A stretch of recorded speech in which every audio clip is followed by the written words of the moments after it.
Hi, I'm Jerry Ghionis, Nikon ambassador, photographer and filmmaker in my studio here in Las Vegas. Welcome to part 3 of my B&H portrait series. Here we're going to actually start with Journey. Journey is an incredible friend of mine. She's got a gorgeous look, love her natural curls. We are going to actually achieve 3 different looks. For now, we're going to actually start with a beauty look, very simple, very clean. I'm going to open up the garage door, show you how we can achieve a beautiful look with very, very simple lighting. Then we're going to go a little bit more elevated, perhaps a more of a Vanity Fair style feel or approach. And then we're going to go a little bit more risky and do something more 80s glam. Let's have some fun. Let's do it. This could easily work in that sort of 80s vibe. This is awesome because you can put a hoodie over it.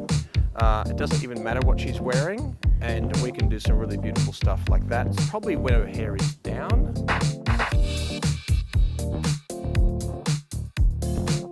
So I've got the sun that's actually on this side, bouncing off the wall, coming right over here. So if you draw an imaginary line between the sun and here, this is the obvious direction. Now, don't be fooled. That looked like the brighter side, which it is, only because there's a little bit of a lip cutting away over here.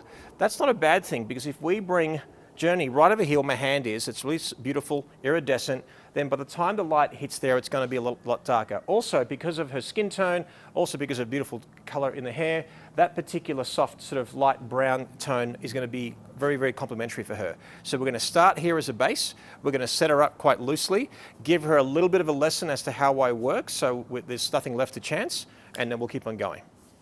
This establishes the foundation of what I do in every single time I photograph. I call it 5 steps to a very powerful photograph.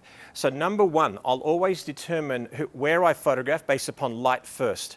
If a location attracts me, I'll either find the good light or create the good light. In this case, I know my studio, I actually chose this location for this very reason, that I was going to use this as a beautiful beauty look, because why would I use 3, 4 soft boxes and all these strobes when I've already got the natural light? Again, we'll get a bit more sophisticated as we go on with these particular episodes, but in this case, I establish her. So light is number 1, location is number 2. That's the location. It's going to be nondescript. Fine, no problem.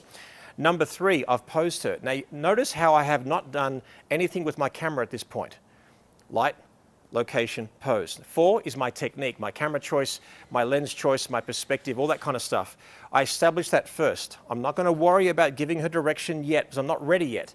I might develop a rapport, I might joke around a little bit, I might build a little bit of trust, and then I might refine those steps, and then number 5 is the emotion.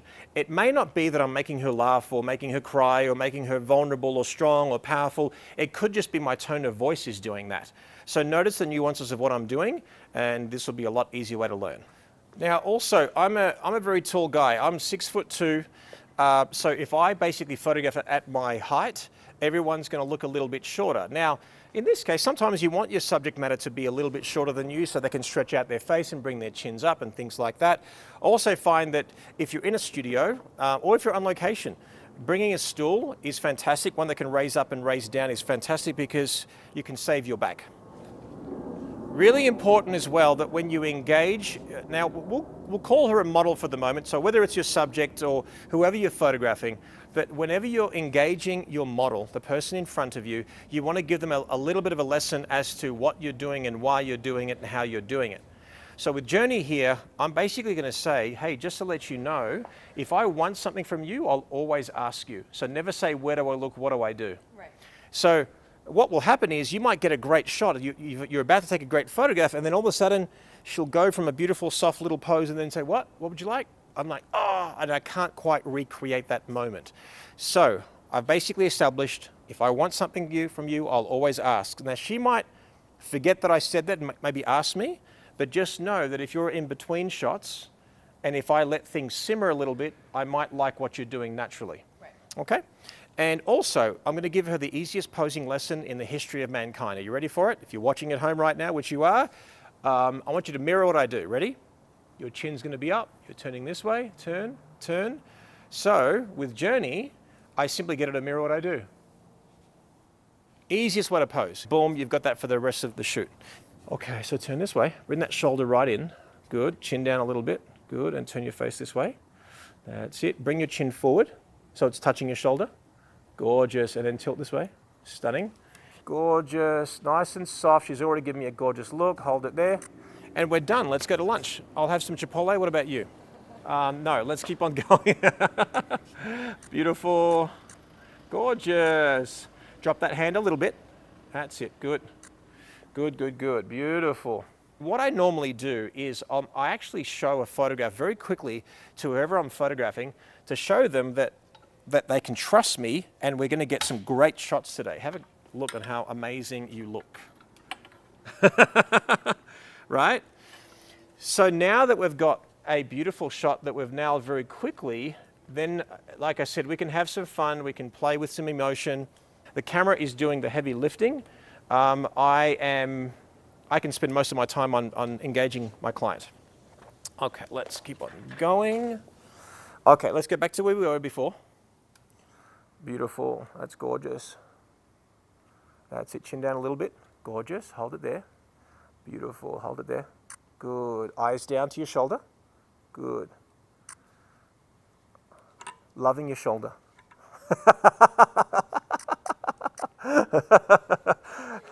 I don't know what that means, but if you tell me, then we both know. Okay, bring the shoulder down a little bit, just a little bit. Give me some breathing space between the chin and the shoulder now, a little bit. There we go. Tilt that face a bit more. Good, and now turn your face this way. Good. Beautiful. And a bit more negative space there, as I'm calling it there. Stunning. Beautiful. Now she's softening. Now she's poker face. She's in Vegas, and now she's a poker face. Oh, the dimples are coming out now. Oh my God, where are we going with this? Beautiful. Yeah. So a big mistake that a lot of people will do with hands is they're just too prominent, okay? It's just there, it's like a claw. But what I'll do is I'll grab the hand and then I'll slide it down and then I want it to go up into a point. The way to remember that is this, especially with female hands. Grab your hands, put it on your biceps, and then spin them around. Boom. And that's how you get that beautiful shot. That's how you hold a glass. That's how you hold a drink, okay? You have to remember that after the eyes, the hands are the most expressive. So if you don't pose them well, it's just not going to work, okay? Otherwise, you're missing a very, very valuable source of communication and emotion. So I'm going to lift up my camera angle because she's tilted her head up a little bit. And I'm going to just change my angle here a little bit. And then now what we'll do is we'll see what some negative space in front of her feels like. I'm going to crop that background out. And we have a saw going right now, which I can't control, so we're not going to worry about it at all. It just feels a bit more organic and a bit softer. Beautiful. Hold it there, hold it. Gorgeous. Close your eyes. Who's your favorite Australian?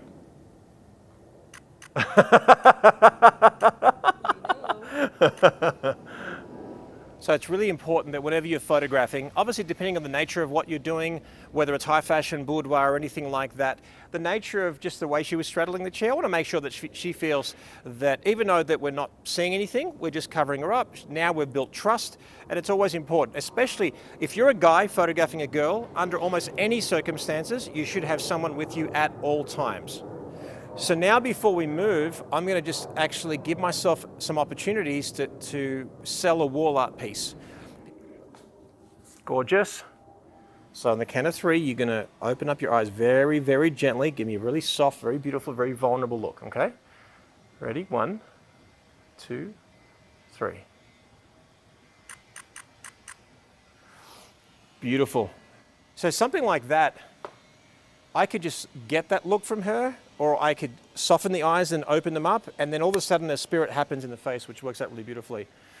In your mind go, hey. That's it. Close your eyes, big mouth laugh. There we go, beautiful. Okay, say B and H. B and H? Yeah. That's it. Beautiful. I can't wait to photograph your wedding one day. I can't wait to photograph my wedding one day. His name is Zane. What? My nephew is Zane. So, Zane. Okay. So Journey and Maybe Zane. Zane. Journey and Zane. It'd be a fun little ride here. I like it. All right. So guys, now she was adorable. We built some really great trust. It was so much fun, and we have a saw soaring something at the next factory. But like I said, you have to ignore everything. That is a really good metaphor to understand that trains could be coming at me, things could be negatively or adversely affecting me, but just so you know, I have tunnel vision for what I want to achieve. Right now, I've got some gorgeous shots. They're very simply done, minimal gear in terms of I've got my lens, I've got my camera, I've used the natural daylight, but now we've got the trust, we have some fun. So now we're gonna actually increase this look, become more sophisticated, and actually show you how amazing we can transform her in this next section.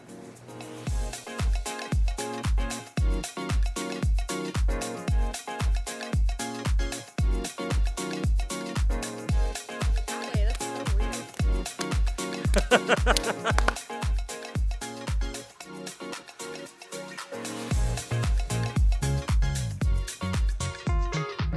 This is the second look. We've got Journey on one of my vintage ladders. She's looking amazing. There's a couple of problems that we have to deal with though. So right now we're using natural light coming out of the garage door. That's totally fine, but you'll notice that the light is a little bit different here than it is up there. So if you look at my hand, look at that quality of light, and as we go up a little bit higher, it gets a little bit darker. So we're going to have to even that out and arguably use some supplementary lighting. Maybe we cut away light from the bottom. Don't know yet. So first of all, I want to get my composition right and then have a look at the light itself. So obviously the lower that I go, she's going to look quite large and heroic, so to speak. I feel like I'm going to extend this tripod as much as I can go and then see if that feels right to me. If I want to go taller, I might have to put this tripod on some apple boxes to raise the height of it. And you may ask, well, what made me put the ladder in that direction? Well, our eyes read from top left to bottom right naturally. Certainly some cultures read the other way, but I think traditionally and aesthetically speaking, our eyes sort of read, as far as your perspective, read this way. So if I have a choice to pose her a certain way, it would be in that direction. Also, I'm finding there is in fact more light on the bottom than there is on the top. Now I can either add some supplementary lighting on top or I can take away light from the bottom. So I'm going to use one of my scrim jims. I think it's called a cine book. Sort of like opens up a book, Westcott book cine's, and we're going to cut away light from the bottom, and then that should even up our exposure a little bit, and it perhaps may even cause a nice shadow that sort of elevates your eye to where we want it to go. I always liken light to water. So right now, water is flooding in this particular way. So where you want the fill light, think of that like you want everything to be damp, okay? Where you want the main light source, that's where your main hose or your main shower head is coming from. More important than arguably lighting is actually where you take it away. So right now, I am going to take away light away from the bottom. You see how there's a shadow now on that ladder? So let's show you. There's the light on the ladder, and then we simply take it away. Now you might say, Jerry, I can do that afterwards in Photoshop. You do that. I will have some fun with my golden doodles in my swimming pool as you do that. All right, so now we're evening it up. Do you sort of see how there's a quality of light sort of coming from here? If I wanted to get rid of that shadow behind her, I would actually just bring this a little bit closer. And I'm going to open that up. I do have some light on here. I'm going to cut away that light with my Westcott scrim jim. You can sort of just see how two boards can make a huge difference here. Look at the difference between the tone of wood here and the tone of wood here. If you can't see it with your own two eyes, simply bring your hand in front and you'll see how the shadow of your fingers on the wood are a lot more pronounced when they get here as opposed to here. Okay, let's get you back again. I've got a little bit of negative space, so I've got her in the third. Maybe not exactly the third in both particular intersections, but it feels right to me. Okay, so now I want your shoulders back. Okay, what I'd like you to do is the knee that's actually on top, bring that up a little bit so there's a bit of breathing space here. Good. A bit more. Now your hands, I just want you like that. Then bring them closer to you. Good. Shoulders back. And then turn your face this way, turn your face that way. Drop that shoulder a bit. Bring them back, but then just let the air out a little bit. Beautiful. Bring the elbows out a little bit.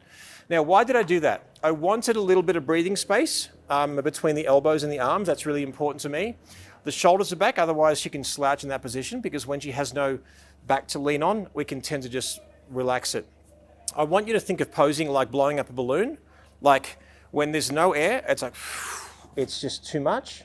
There's too much air out of it, and now we're just filling up the air in the balloon, okay? So now, very gently, just straighten up the top. It's just got a few creases there on the top. Just, settle it down. There we go. Beautiful. Good. Just like that. Nice and beautiful. And then turn your face this way. Turn your face that way.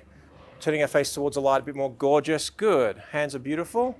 Feet are good. I just want to make sure I get more of texture in that particular area. That beautiful gold tone is coming out. I think that's more interesting than that plain black. I am going to shoot with the sepia picture control. It's really, really beautiful. So what it is, basically, it's a glorified mistake, and I say this almost in jest, but it's actually true. So sepia is basically saying it's a glorified monotone, so brown to white. Now, the actual sepia picture control within the Nikon system actually is not exactly sepia. It is a hint. It's like 50% desaturated and then sepia thrown in there. So I go on my top menu button, I go into my picture control, and I just keep on going until I find sepia. I press yes, and then boom, I've got that tone. So you've got that beautiful color. Because there's not much color in the picture, you can't quite discern the difference between that gold color, the skin tone, the background. So that's why this is a perfect time to use that. Stunning. Now what we'll do is we'll actually just play with the hands a little bit, just to add a little bit of point of difference. So we'll keep your body with the way it is. I want you to grab this arm here and turn it like this and frame your face, gorgeous, and bring that arm right on the top. Beautiful. Soften it a little bit. There you go. And bring this hand a little bit lower. A bit more. There you go, just there. Perfect, good. Every so often I'm going to press play. So I press my second preview button, and then I go nice and close, and then you basically see how, in fact, sharp that is. And with the focus system, you can rely on the camera. You can go single point. I can even go pinpoint. So with this one, with pinpoint, obviously, I can just go really close, bring it across, and I can get critical focus where I want it, no problem at all. If your model is holding a position for a while, if you get her to breathe in, a spirit happens, the soul just overtakes the body, and there's more spirit that happens and energy in the shot. So I'm going to get you to breathe in on the count of 3 and look that way. Ready? 1, 2, 3. Breathe in. So now we can go to wide area AF if we wanted to, and give the camera some help here in terms of what we're doing. She's relaxing here a little bit. There we go. Beautiful. So now I'm going to play with a couple of variations to this shot, and then we're going to put some red lip on, and not me, her, and then we're going to put a jacket on, a hoodie, and have some fun with a bit of a different look and feel.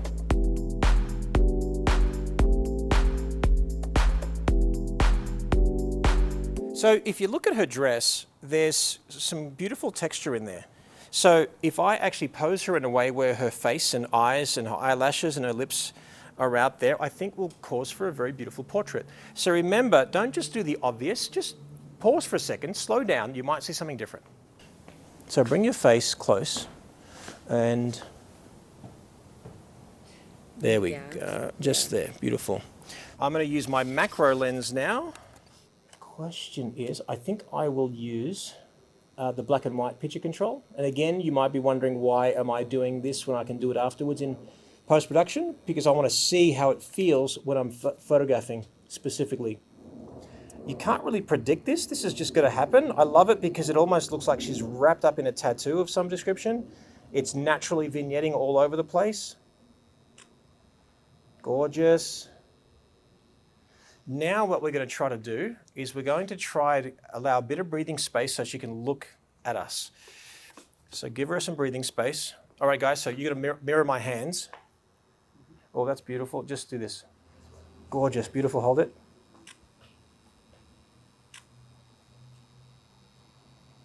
Let's see if I rely on the focus. Just bring it up a touch. Stop. I'm not going to show you Journey because I want to show you last. That is stunning. Oh my goodness. I love that. Those kind of shots you can't really predict. You've got to slow down, look at the dress, look at the person, look at the light, and then you have to look for those triggers. It's not like she's just going to stumble across and walk around all of a sudden, let me put my material over my face and see if it looks really cool.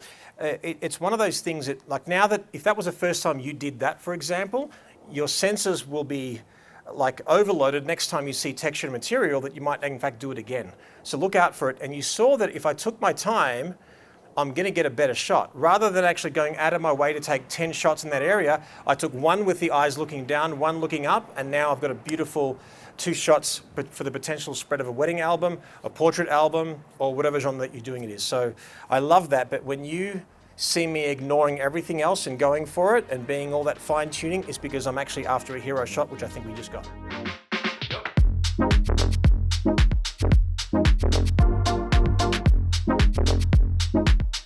I want this to be quite dramatic and moody, and her lips are the main feature of this, obviously harmonizing with the red color of her hoodie as well. I want to hide her identity with her bangs and then see how that all feels. Okay, so keep that position. Because we're not really getting her eyes in this shot, I am going to go single focus because I want to deliberately focus on her lips because that's what this shot in particular is all about. Now chin down a bit for me. And then let's see what it looks like at 1.8. Right now we've got a sliver of light on her face. We're just going to adjust the exposure. We're going to go for a safe handheld speed or a tripod speed, which is 250 at the moment. Go a little bit dimmer with the light there for me. My exposure will be determined on the light on the back, and then we're going to add some in from the front. Okay, eyes down, gorgeous. Hold it there, hold it. Gorgeous, eyes at me. Chin up a little bit. Little hint of a smile there for me. Little hint of a smile. There you go. Gorgeous. Eyes down again. Right down to the ground, right near your feet. There we go. Gorgeous. Again, I want a bit of mood and drama, so I'm adding a bit of negative space behind her this time. Cropping into the hoodie. There you go. Love that look. Gorgeous. Chin up a little bit. Stunning. Love that. Beautiful. I'm going to press play. Go focus, making sure I've got critical focus there. Just while we're here, we can change the look up dramatically and then get what we call clamshell lighting. We're doing one light on top, one light on bottom. In this case, this is going to be the one edge light. Textbooks will tell you have to get details in the shadows. Well, are you telling me that Caravaggio had detail in every shadow? In this case, it's a dramatic look. I'm unashamedly going dramatic, no problem at all. But all this being said, if you want some detail and make it more of a beauty look, then you go for it. Now, when you're doing a 2-light setup like this, or 3 lights, so ignore the back one for the second. We've got the clamshell lighting. You never want the bottom light to be brighter than the top one. If this is brighter, it'll cause some unflattering shadows in the upper cheekbones, and that won't work well. So I want you to hold that there for me. Okay, let's do it. Gorgeous. Hold it there for me. Hold it. Chin up a little bit. Stunning. Don't move. Hold it. Of course, I can just do wide area AF. Hashtag, a bit more of a smile. There you go. There you go. There it is. Nice and sharp. That's the one. Done.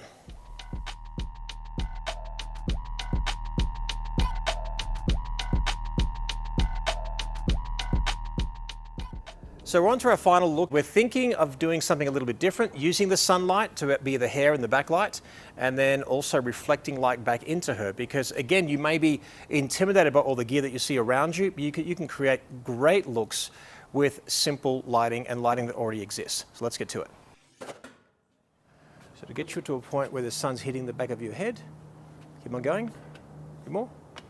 So we're stopping right there. As we come closer, you'll see the sun tickling here, which is not a problem because we're getting the main detail out of the way, but I want that glow, but I want to contain her in that black. So now if she's not getting where I want to push her hip, I can do this. So I grab her own hand, I bring it on her own hip, I turn her hips around and I push her hip back. That is better than me touching her hips. Now I know Jenny, we've worked together before, she'd be okay with it. But it's just a nice way of keeping it Keeping it real, keeping it cool. Beautiful. Chin up a little bit. Beautiful. Laughing, giggling over this way. That's beautiful. Chin up a little bit, stunning. Beautiful. Certainly we can get some detail in her hair afterwards. We can bring that in post-production. If we wanted to get a little bit more now, we can diffuse the hair. So now, eyes at the camera. Now let's take the diffuser away there, mate. So if you look at the difference between that hair light now, with and without, is just crazily different. We get what we want, but now we retain detail in camera. So now that we've got our look, now we can play with a bit more emotion, some different feelings, some different poses, and then have some fun accordingly. Okay, let's do it. Take a micro shuffle to your left. Good, beautiful, hold it there. Beautiful, close your eyes, relax your face a little bit. Tilt your head this way, darling, look at me, tilt, good. Perfect, Jenny, love that, gorgeous, eyes at me. Strong, confident, gorgeous. Looking up that way for me, beautiful. Now what we're gonna do, so I'm gonna start off at maybe 40th of a second and seeing if that works. Your face is exactly where it is, nothing moves from your face, and you are gonna move out and in. Ready? 1, 2, go. Try it again. 1, 2, go, fast. Out. So really, really fast. Go back out again. So again, your face is clamped in, just your arms. Ready? 1, 2, go. Okay, we'll do one more thing now. I'm going to get one of you to drop this side and one of you drop the other side. Sure. Okay. Now we're talking. All right, let's get the diffuser. Okay, ready. Face clamped, nice and strong, powerful, chin up. You guys are going to drop on the count of 3. It's like 1, 2, 3, drop, okay? Ready? 1, 2, 3, drop. No, too early. Ready? Okay, hold it there. Let it relax a little bit. 1, 2, 3, drop. Beautiful. Great, guys, that's a wrap. Well done, Journey.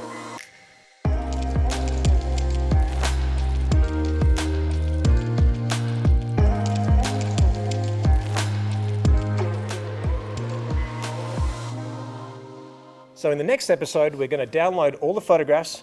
We're going to review all of them. We're going to show Journey exactly how beautiful she looks and show her all the looks. We're going to upload the photographs into a program called Funny Designer and prepare them as if we're preparing them to sell to a client, whether it's wall art, whether it's an album. But all these things we'll cover in the next episode. Be sure to tune in.